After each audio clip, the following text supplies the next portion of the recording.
My beauty salon, Carol's Beauty, has 3 locations on Main Street in Greenwich, Connecticut. One holiday morning, I had just finished the accounting work for the stores. Outside the window, maple leaves were swaying in the early summer breeze.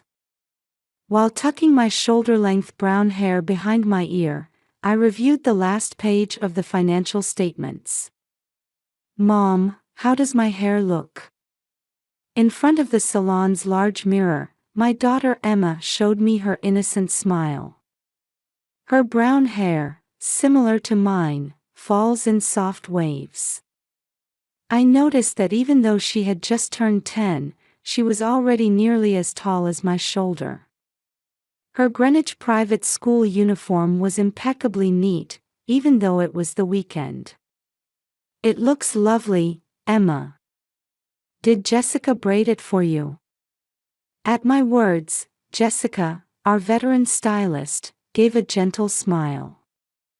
Emma had been adored by the staff since she was little, and the salon had become like a second home to her. While I struggled daily to balance work and family life, I managed somehow thanks to the support of my staff. "Carol, will you be back this evening?" I heard my husband Michael's voice from behind. Behind his black-rimmed glasses, his eyes carried their usual meticulousness. He'd recently received a promotion at his investment advisory firm and seemed busier than ever. His perfectly ironed shirt and impeccably knotted tie, his neat appearance hadn't changed since we first met through a friend's introduction 12 years ago. Back then, I was a stylist working at a local salon. I had a dream of owning my own salon someday, though it was rather vague. Michael was just beginning to make his mark as a young investment analyst. Attracted by his sincere character and clear vision for the future, I decided to marry him after just a year of dating. However, that decision also marked the beginning of a complicated relationship with my mother-in-law, Barbara. Barbara Smith was a former high school teacher. Raised in a wealthy family, she always wore high-end brands with her gray short hair. While she maintained the facade of a well-educated, sensible person, her interference in our married life often crossed boundaries. She was particularly critical of my running a beauty salon, making no effort to hide her outdated belief that I should be a full-time housewife. She often lectured me about living up to her son's social status. Nevertheless, with Michael's support, I gradually expanded to multiple salons. My relationship with Barbara maintained a superficial pleasantness. If we happened to meet at Whole Foods Market, we would exchange friendly conversation within earshot of acquaintances, and she would show a cooperative attitude during activities at First Presbyterian Church. However, I didn't miss the critical gaze behind her smile. Still, her love for her granddaughter Emma seemed genuine. She would give expensive presents for birthdays and Christmas, and frequently wanted to spend time with her during holidays. Sometimes I felt uncomfortable with her excessive displays of affection, but seeing Emma's happiness, I had to accept it. We live in Greenwich's upscale residential area. Our white colonial-style house is the fruit of our labor, acquired through Michael's promotion and the success of my salons. In the spacious yard, we often host barbecue parties with neighboring families on weekends, and children run around playing. We lead fulfilling days, actively participating in PTA meetings and church community activities. Emma excels in school and keeps busy with piano and ballet lessons after classes. Growing up surrounded by her parents' love, she has developed a bright and honest personality, earning trust from those around her. I should be back by 6 p.m. I answered Michael's question while placing my hand on his shoulder. Working on holidays wasn't unusual, but today was special. We were preparing for a home party to celebrate Emma's 10th birthday. We planned to invite neighboring families and Emma's close friends for a grand celebration. Barbara is looking forward to it too. She's called several times about the present. I nodded slightly at Michael's words. Lately, I'd noticed my mother-in-law becoming even more intense in her interactions with Emma. I heard she had taken her shopping at an expensive department store just last week.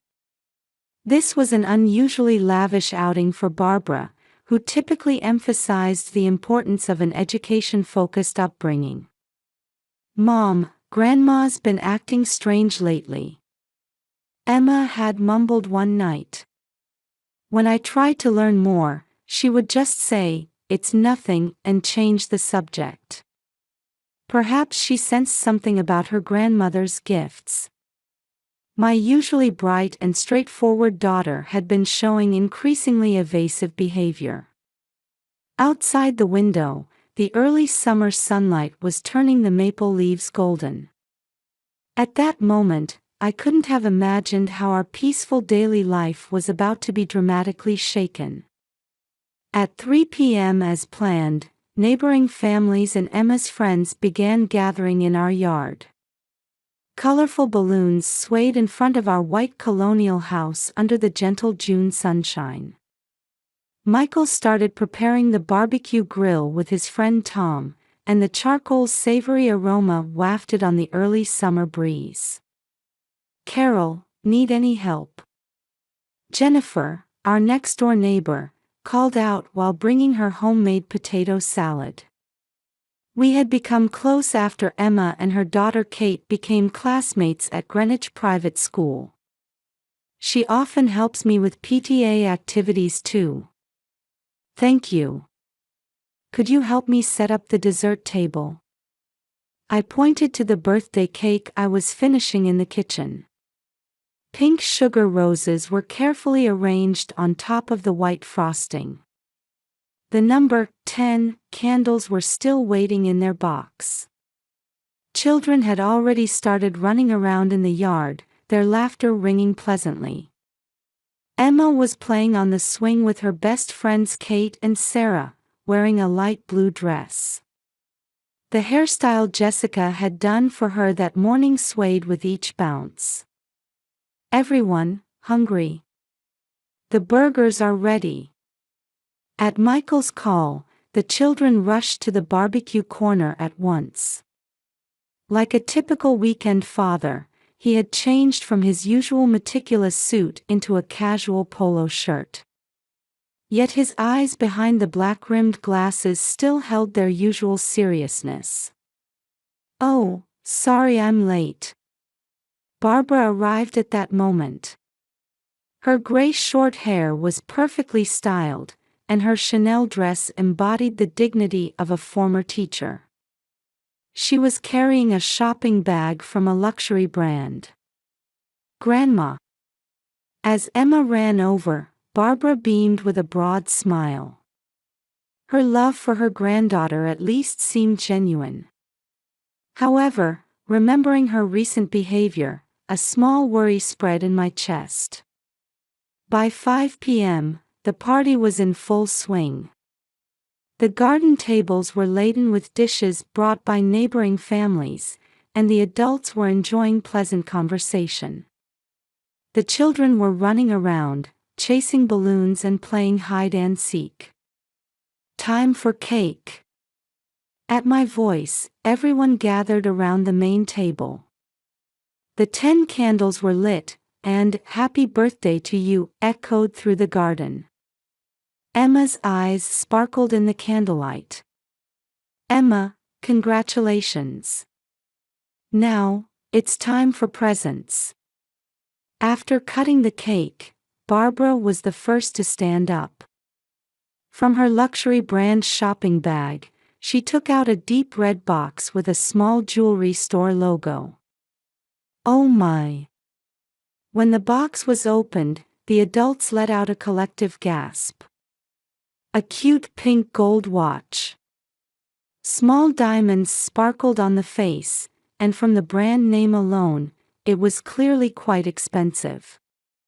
The air seemed to freeze for a moment at this gift that was clearly inappropriate for a 10-year-old. "Emma, do you like it?" Barbara's voice was full of expectation. However, at that moment, I didn't miss how Emma's expression clouded over. "I don't want to wear it." Emma's voice was surprisingly firm. It was the first time my usually obedient daughter had refused a present. "Why not? Your grandmother carefully chose this for you." Michael spoke up in a reproaching tone, but Emma shook her head. "Emma, what's wrong?" When I asked, my daughter showed an expression for a moment as if she was about to say something. But then she bit her lip and mumbled in a small voice, "Nothing." Saying that, Emma suddenly became teary-eyed and ran into the house. A heavy atmosphere hung over those of us left behind. "Well, she's just a child. Her mood will change." I felt something off about Barbara's unexpectedly calm attitude. Rather, she seemed almost as if she had anticipated this reaction. Michael, wearing a confused expression, said, "I'll go talk to her," and headed into the house. I stood frozen, staring in the direction Emma had disappeared. Why would my daughter, who usually tells me everything, act this way today of all days? And what was the meaning behind those cryptic words? I could feel the worry in my chest gradually growing larger. Several days passed after the birthday party, but Emma never once tried to wear the watch from Barbara. The gift box remained untouched in the corner of her room. Every morning during her preparations for school, Emma would just glance at the box but never approach it. "Emma, why won't you wear such a lovely watch?" On Saturday evening, I sat on my daughter's bed and gently asked. Emma stopped her pencil in the middle of her math homework and showed an anxious expression. The soft evening light streaming through the window gently illuminated her brown hair. "You'll understand if you wear it." I caught my breath at those words. They had a somewhat urgent tone, different from her usual bright voice. She wouldn't say anything more and turned back to her homework. On her desk lay textbooks with the Greenwich Private School crest. That night, I couldn't sleep. Next to me, Michael was breathing steadily. His sleeping face without his black-rimmed glasses held the same gentleness as when we met 12 years ago. Yet somehow tonight, I felt I could see an unfamiliar shadow in that sleeping face. The clock had passed midnight, and the house was completely silent. Outside the window, soft moonlight filtered in. The shadows of trees created eerie patterns on the curtains. From upstairs, I could faintly hear Emma's breathing.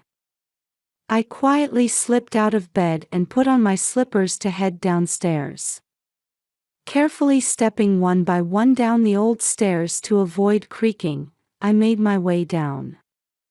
On the kitchen table lay several photos from Emma's birthday party, scattered where I had left off organizing the album yesterday.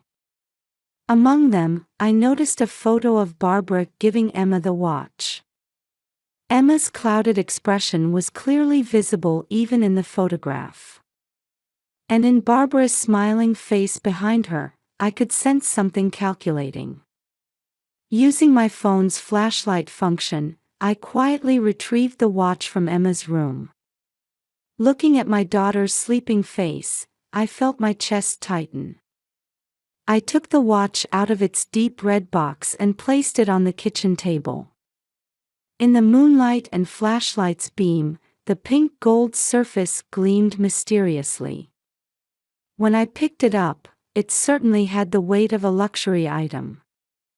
It was clearly different from the children's watches you'd see in department store displays.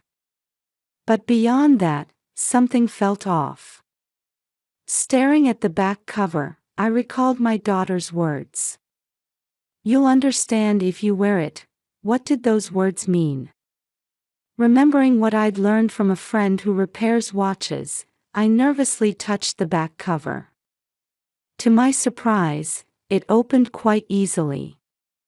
For a luxury watch, it should have had a more secure structure. It can't be.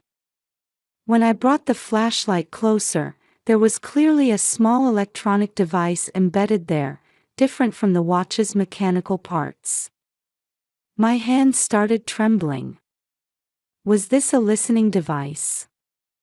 While my mind went blank, suddenly all the pieces seemed to connect. Emma's unnatural behavior, Barbara's calm reaction, and various recent events. Particularly striking were how Barbara had suddenly increased her outings with Emma, and how she had been asking oddly specific questions about my salon's management policies. I was frozen with fear and confusion. The watch on the kitchen table cast an eerie shadow in the moonlight. Outside, the night wind rustled the trees, breaking the silence. I barely slept that night. Even after returning to bed, Michael's presence beside me felt more distant than ever before. Waiting for dawn, I contacted the police before my family woke up. Greenwich Police Department. I found a listening device in the watch my daughter received for her birthday. On the phone, I tried my best to explain the situation calmly, desperately suppressing my trembling voice. I provided the date, the circumstances of receiving the watch, and how I discovered it, as accurately as possible. The police took the matter seriously and immediately dispatched officers.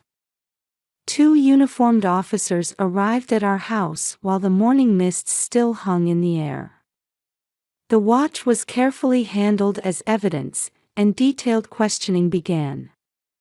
I watched breathlessly as an officer wearing white gloves carefully placed the watch in an envelope. Emma, who woke up at the sound, was surprisingly calm when she saw the officers.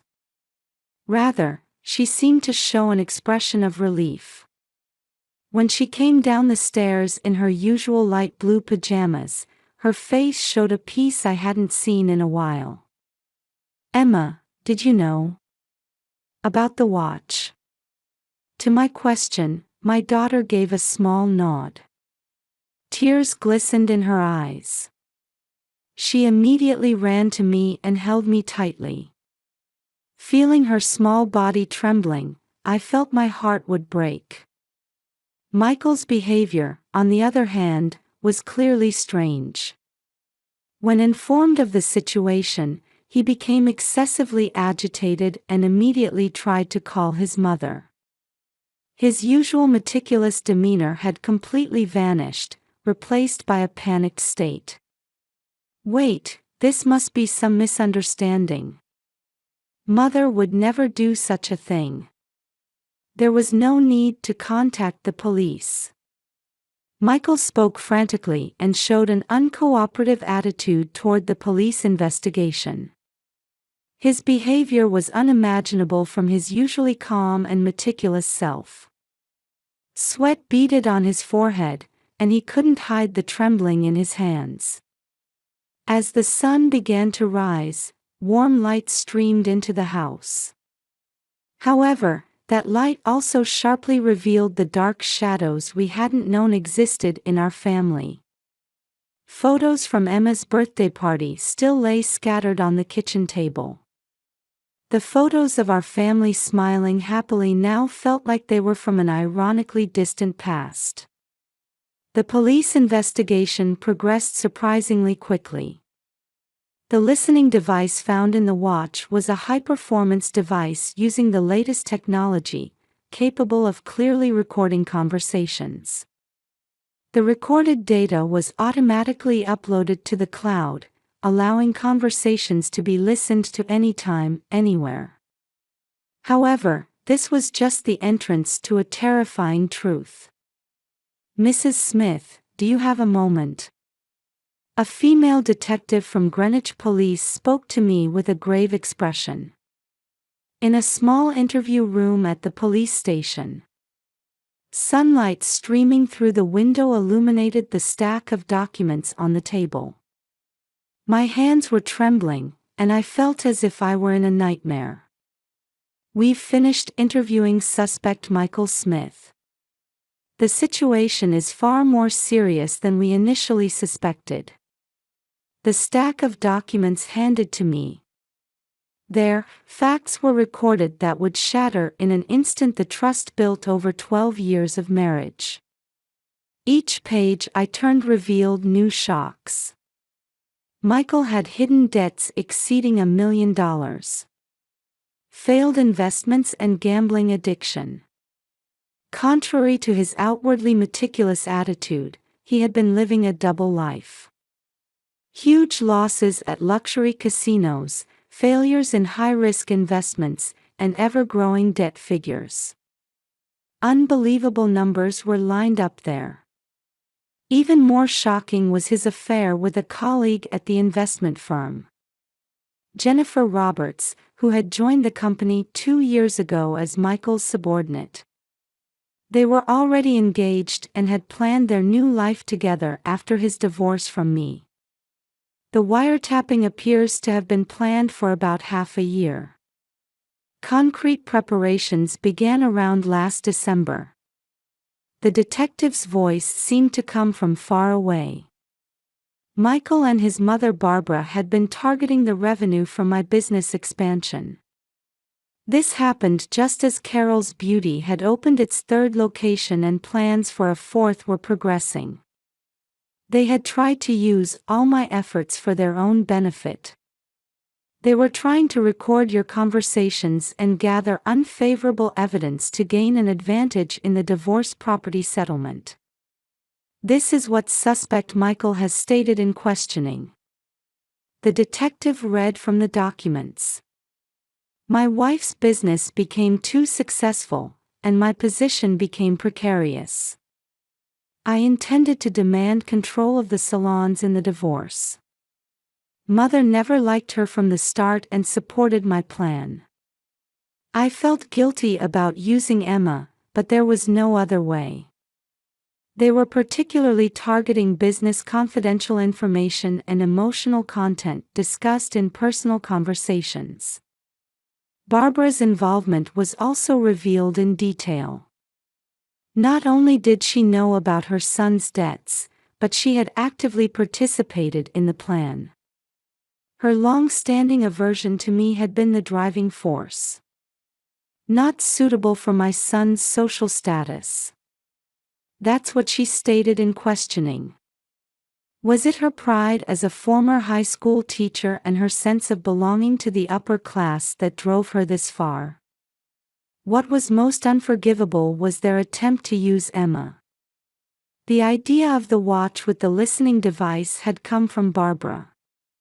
School, lessons, friends' houses, they tried to use Emma's wide range of activities to record conversations between my daughter and me.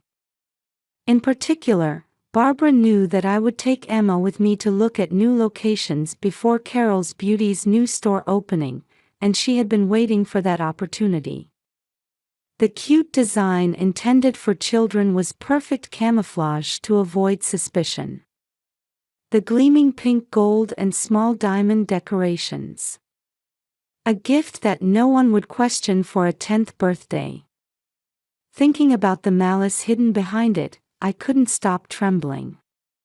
Children are innocent. Emma's courageous action led to solving this case. I nodded deeply at the detective's words.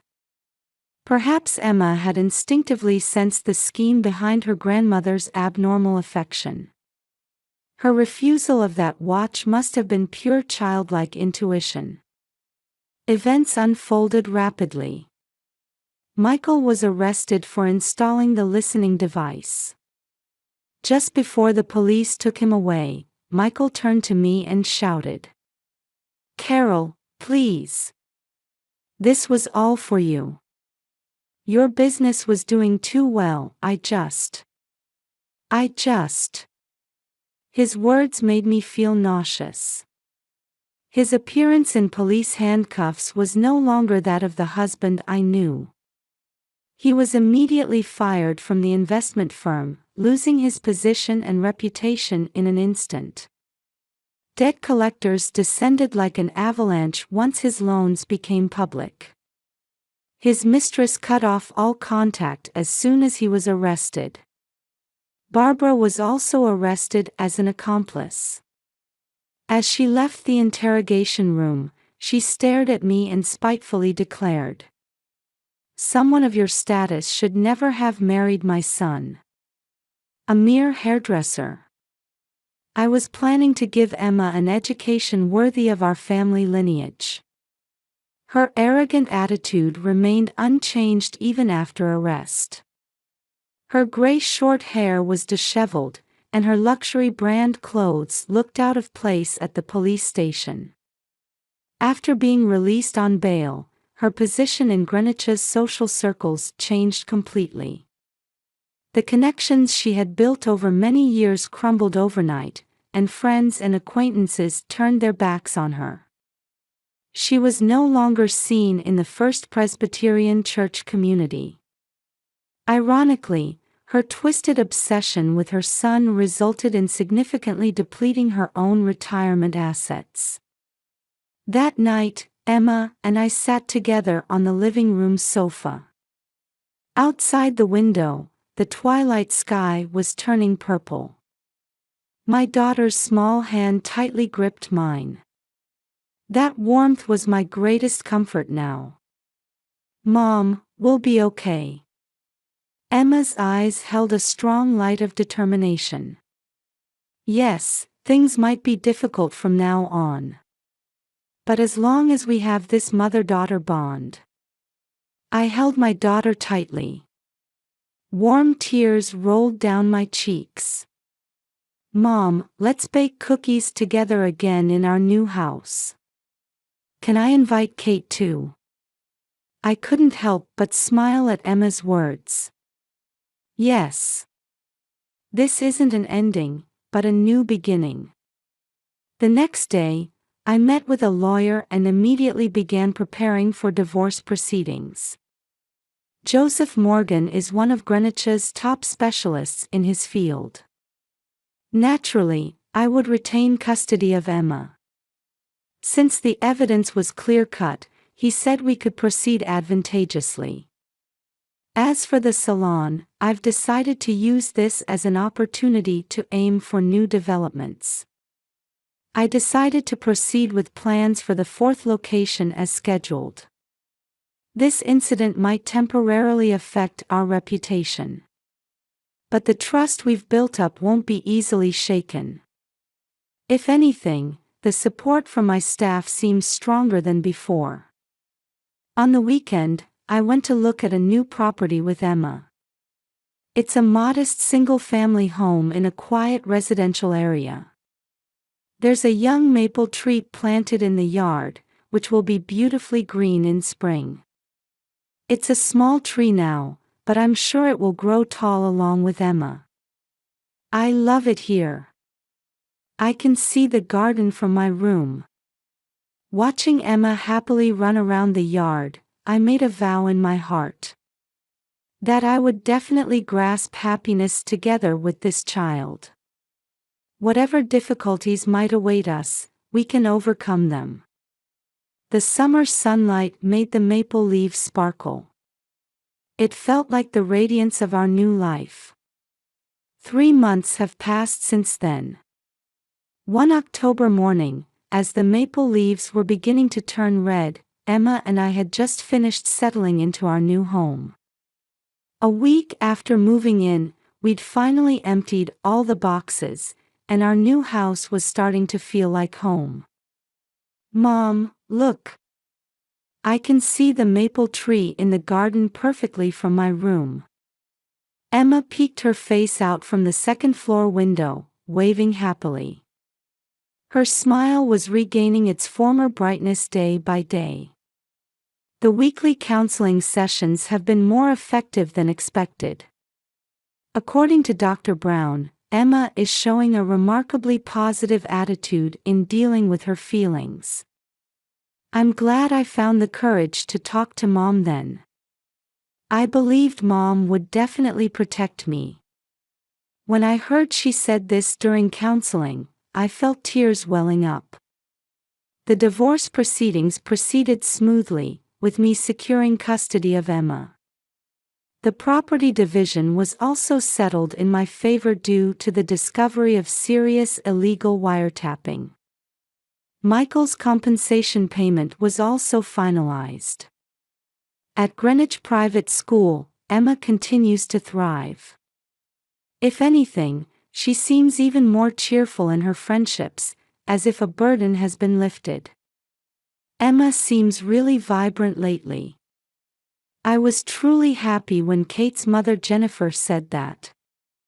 I've become even more actively involved in PTA activities than before. I'm experiencing the comfort of relationships without secrets or hidden agendas. As for the salon, we were able to open our 4th location as planned. All staff members came together to support us, and if anything, this incident seems to have strengthened our team's unity. A local business magazine even featured me as a female entrepreneur who overcame adversity. The other day, I received a thick letter of apology from Barbara. However, I returned it unopened. I maintain absolutely no contact with Michael. By court order, their contact with Emma has been legally restricted. Emma and I planted herbs in our new garden.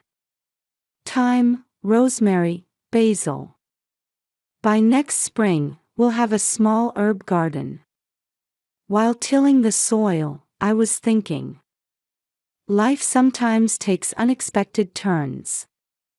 But what's truly important has always been clear. As a mother, as an entrepreneur, and as a woman. I'm confident my choices weren't wrong. Mom, can Kate come over to play tomorrow? Emma, who had been helping with the gardening and was covered in dirt, asked with a carefree smile. Of course. Shall we bake cookies and wait for her? At that moment, Emma suddenly hugged me tightly. Mom, thank you. You know, I'm really, really happy right now. While gently stroking my daughter's head, I nodded deeply. Indeed, our path hasn't been smooth. But with this mother-daughter bond, we can overcome any difficulty. That's what I believe. The maple in the garden was shining in the autumn sunlight. That light seemed as if it were blessing our new life. Tomorrow will surely be an even more wonderful day. I felt my heart warming with such a premonition.